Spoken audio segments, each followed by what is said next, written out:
sectores opositores para conversar en un escenario de diálogo? Bueno, ese es lo que se denomina el G4, que tiene una mesa instalada en México, y yo me imagino que a eso se refieren. Yo he dicho en reiteradas oportunidades que el diálogo en México ya hay que cerrarlo, pero que hay que cerrarlo bien, porque dos condiciones que movieron a ¿Cómo se cierra bien el proceso bueno, de diálogo? yo creo que se puede cerrar bien llevando a México los acuerdos que están realizando los dos gobiernos, el gobierno de Venezuela y el gobierno norteamericano. Yo creo que yendo a México se validan esos acuerdos y se regresa a Venezuela a un diálogo mucho más amplio, a un nuevo diálogo que ya no sea a partir del conflicto, sino a partir de la economía, a partir de los temas sociales tan importantes y tan urgentes. Yo creo que en Venezuela podemos tener un diálogo muy amplio con distintos sectores, los sectores productivos, sectores políticos, la sociedad civil, es decir, los sectores sindicales, en fin, creo que Venezuela en este momento requiere de un diálogo, pero en el país y con otros temas. Nosotros no podemos seguir validando un diálogo a partir del conflicto. Eso es lo que pretenden en México. Cuando se iniciaron los diálogos en México se tenía el planteamiento desde los sectores, uno, el levantamiento de las sanciones y desde el punto de vista de la oposición, las condiciones para un proceso electoral. Al día de hoy, este escenario, pues con las conversaciones que se han iniciado entre el gobierno del presidente Nicolás Maduro y de Joe Biden en territorio norteamericano, uno pudiera decir que se ha avanzado un poco en este escenario. Su planteamiento es que haya un diálogo en el país con los temas económicos. Pero ¿cómo se ponen de acuerdo o cómo se cierra este proceso satisfactoriamente en México para iniciar un proceso en Venezuela con los temas que involucran al venezolano, como el tema económico, por ejemplo? Bueno, o que afectan al venezolano. No, por eso te decía, pero vamos a puntualizar una cosa. Los diálogos de México no han producido absolutamente nada.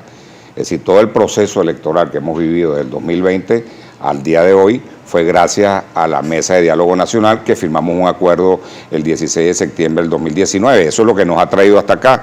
México no ha producido absolutamente nada. Por eso digo que, visto los acuerdos en materia fundamentalmente energética, que yo sepa no hay acuerdo de otra naturaleza, bueno, se cierra con esos acuerdos energéticos y se viene a Venezuela a partir de la economía y a partir de los temas sociales, como tú bien lo decías. Tenemos ingentes problemas en materia económica y en materia social que tenemos que resolver. Y además, fíjate, Francis, yo creo que tenemos una normalidad política al día de hoy. Obviamente el conflicto nos arrastra todavía algunos problemas que tenemos que resolver. Por ejemplo, nosotros no tenemos normalidad internacional, entonces ese es un tema que tenemos que resolver y que tiene que estar sobre la mesa, más la economía, más el hecho social, en fin, hay unos temas, pero no es necesario ya estar en México. Yo creo que eso lo podemos resolver aquí. De hecho, todos ellos viven en Venezuela, la mayoría del G4 está en Venezuela, de esa oposición que fue más extremista, participaron en las elecciones del 2021 y en las mega elecciones, bueno, y están haciendo vida política en el país. Yo creo que eso es importante. No hay necesidad de irse a México para discutir los problemas venezolanos. Yo creo que se puede discutir aquí, se pueden invitar. Yo creo que se puede invitar, por ejemplo, al gobierno mexicano. ¿Es necesario que invitemos a interlocutores a participar en un eventual proceso de diálogo que se lleve a cabo desde territorio venezolano? Bueno, porque es que el problema es que el G4 tiene una tutela internacional. Yo creo que no es necesario, pero si ellos se sienten cómodos de participar en un diálogo mucho más amplio, en que ellos sean parte también de ese diálogo y estemos también esta oposición moderada, que tenemos representación parlamentaria, yo no tendría inconveniente que estuvieran presentes. No es necesario, pero lo que abunda en este caso no daña, ¿no? ¿Qué han aprendido ambos sectores de la vida pública nacional en cuanto a estos procesos de diálogo que se han iniciado en Barbados, en República Dominicana, luego en México? Bueno, yo en el único que no estuve fue en el de Barbados, ¿no? Y no estoy en el de México. Y además creo que México tienen que cerrarlo los que crearon México. No creo que valga la pena que entremos otros factores allí, ¿no? Yo creo que hay que hacerlo aquí en Venezuela. ¿Qué hemos aprendido? Bueno, Sin duda hay que ser coherente en la política interna, en la política internacional. Sin duda alguna, la ruta, nosotros desde el principio hemos creído en la ruta electoral, que es la que cambia gobierno cívicamente y pacíficamente, y que dirimimos nuestra diferencia en el voto electoral y sobre todo ir a las urnas cada tiempo que establece la Constitución. Yo creo que esa es una enseñanza muy importante. Y luego, fíjate, dos cosas que marcaron estas dos políticas de diálogo. Una muy importante, el proceso electoral que se inició en el 2020, que fue el de lograr una nueva Asamblea Nacional.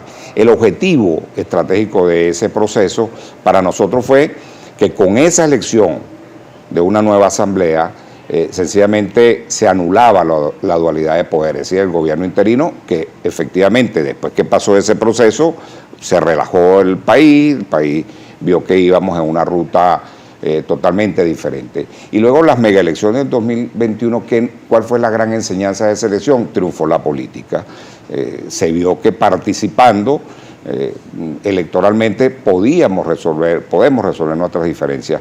Lamentablemente no pudimos tener un acuerdo, vamos a decir, las dos oposiciones, el G4 y la Alianza Democrática. Hubiésemos ganado, ahí están los números, hubiésemos ganado por lo menos 14 gobernaciones.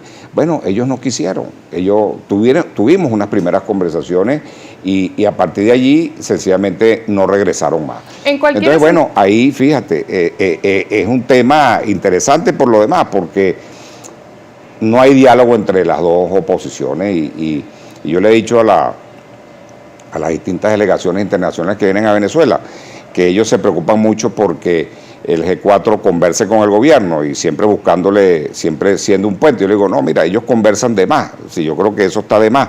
Yo lo que sí creo es que hay que tratar de que las dos oposiciones conversen. ¿Y cómo conversarían las dos oposiciones? ¿No? ¿Cómo se logra ese acuerdo que es tan imperante para la vida de la sociedad venezolana? Bueno, sentándonos, nos saludamos, generamos confianza, nos conocemos muchísimo, nos conocemos más que lo que podamos conocer al gobierno. Así que hemos transitado muchos caminos juntos, estuvimos juntos, yo diría que como hasta el 2018, y bueno, a partir de allí transitar esta nueva ruta que gracias a los acuerdos del 16 de septiembre del 2019, bueno, tenemos una ruta absolutamente electoral, política, constitucional, etcétera. Hablábamos que los acuerdos en México no han dado los resultados que se han esperado y usted pues hacía referencia a que se debería cerrar ese ciclo de conversaciones, pero desde el escenario venezolano o desde los actores políticos que hacen vida acá en nuestro país, si no se llegan a acuerdos, si no nos logramos poner de acuerdo desde adentro, ¿cómo logramos beneficios para la sociedad venezolana?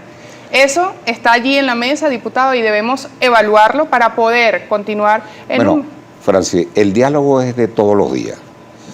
A más crisis, más diálogo. Parece costar mucho el diálogo entre los sectores opositores. Es que la paz es más costosa. La violencia, el radicalismo es muy sencillo, eso es muy fácil.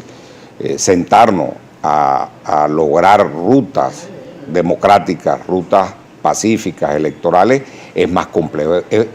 La ruta electoral, la ruta constitucional es mucho más larga, es mucho más compleja, pero lo que buscamos de ella incluso es más incomprendida, pero lo que se busca de ella es que lo que resulte de esa ruta sea sostenible en el tiempo. Entonces, yo creo que hay que seguir insistiendo, yo no flejo en eso, yo permanentemente insisto, incluso yo en una reunión en la Asamblea Nacional dije que tenemos que tener cuidado, claro, que estábamos como perdiendo el diálogo y que eso no podía seguir siendo así, que en la Asamblea tenemos que dialogar más, hay que dialogar Diputado, mucho. Nos corresponde hacer una pausa, pero al regreso quisiera que abordáramos las relaciones entre Colombia y Venezuela a propósito de la llegada al poder de Gustavo Petro, todo lo que se ha venido generando en los últimos días. Estamos conversando con Timoteo Zambrano, diputado a la Asamblea Nacional, presidente de la